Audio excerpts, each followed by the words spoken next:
د نیکو اعمالو توفیق او د بچو د اصلاح دپاره دعا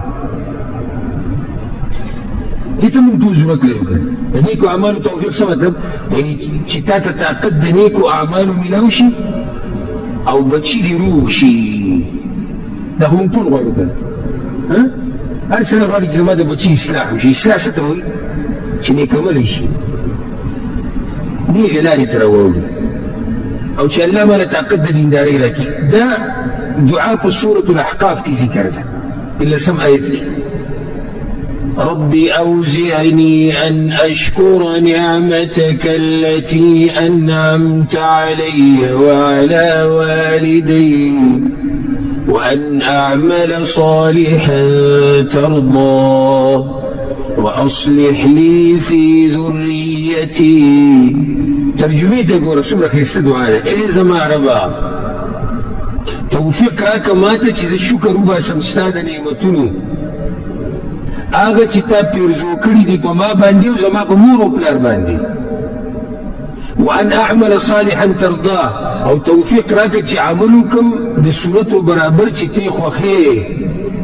الله اکبر واصلح لی فی ذریتی او اصلاح واچا و مال رزما پا بچوکی الله سادا دعا قبولك فاتي شيش ويا الله مالا طاقت راك زي تسعدت پختو کې ته وایم الله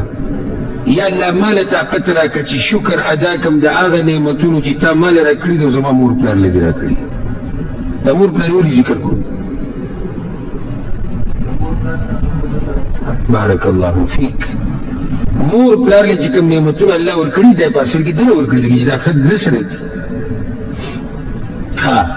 او یا الله طاقت را دراک ان اعمل صالحا چې داسې نیک عملو کوم چې ستا د پیغمبر په طریقې ترضاه چې ته پرې راضي سبحان الله واصلح لي في ذريتي او زما په بچو کې اصلاح ور واچوه روغې کا نیغې لارې ته راواړه الله تعالی طاقت درکو د شکر د ادا کولو الله تعالی طاقت درکو د پیغمبر په طریقه د عمل کولو او د هغه عمل د کولو چې الله پرې راضي کېږي او الله ستا بچي نیک عمله کولو بسم الله